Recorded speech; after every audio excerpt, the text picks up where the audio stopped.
Hi, I'm here with Angie Bowyer, one of the candidates for mayor here in Marseilles, and she's been gracious enough to agree to answer a few questions and tell me a little bit about herself. So, Angie, why don't you tell the voters a little bit about yourself? Yeah, exactly. I moved here 11 years ago. I was raised in Chicago, Mayoral Chicago area. Moved here from the Chicago area 11 years ago, as I said, because I happened to be out here visiting with my daughter who relocated to Seneca, and I just felt I liked this town. So I made the choice to live here. I probably could have lived anywhere at the time, but I decided to buy a home here 11 years ago, and this is where I plan on hopefully, for my last day, I guess, just retire here, and it's a nice little town. So what made you decide to run for mayor? Well, I had ran for commissioner 4 years ago, but I didn't make the primary because that's when we were having primaries at the time. And even then, I had wanted to run for mayor, but at that point, oh, you know what? Let me get my feel here a little longer. Let me try to run for commissioner. And since that didn't happen, I thought about the last 4 years. No, I just feel that. I don't know, I could give a lot to this town. I think I could bring in some fresh ideas, maybe some more positive solutions to some of our various things that we need taken care of around here. And this isn't knocking anybody that's been mayor or is mayor or will be mayor. It's just how I feel. I just think maybe I could bring something new and fresh to the position.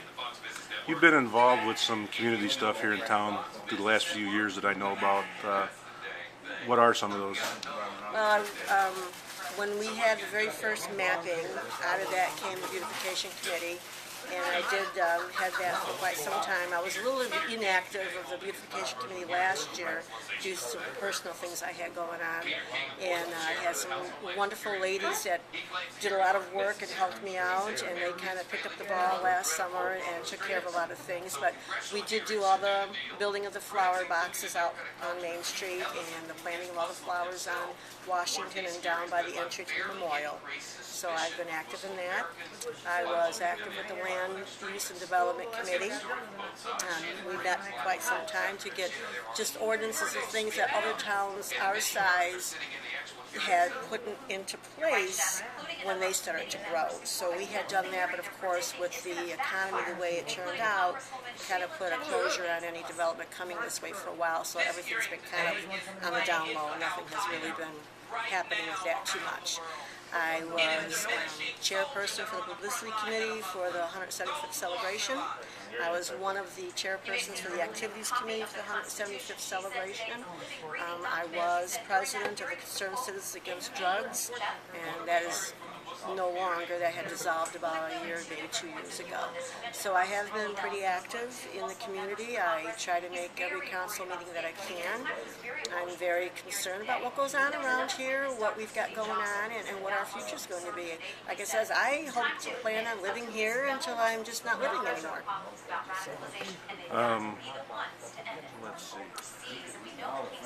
So Angie, we've got two kinds of businesses here in town, I think, medium size and small. So the majority of them are pretty small businesses.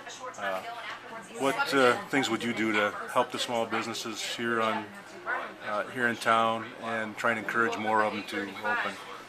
Well, yeah, that's a multiple layered question. Of course, I would love to see our businesses prosper, expand, grow. A lot of the problems stem from the fact that right now with the economy, there are a lot of people in this town and their surrounding areas that are out of work. They don't have the extra money to come and patronize our businesses, which is sad. So in turn, that hurts the businesses. That also prevents new businesses from wanting to come down here to open. If the population or the income medium isn't there to support the business, they're not going to take the chance to open.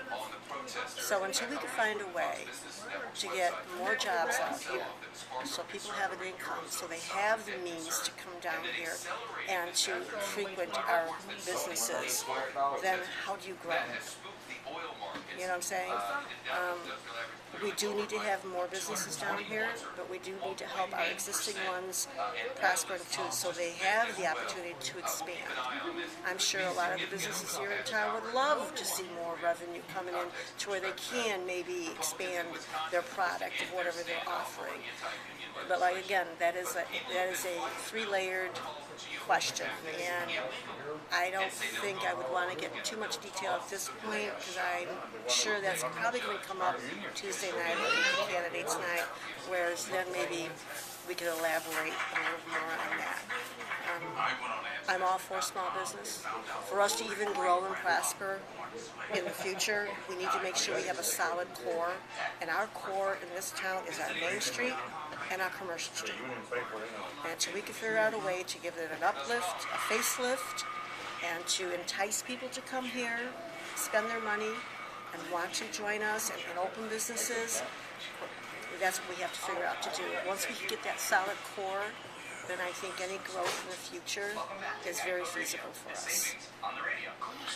Okay, on that same note, to entice people to stay or to come here, town's got some pretty shabby areas, businesses or whatever. What would you plan to do to get some stuff cleaned up?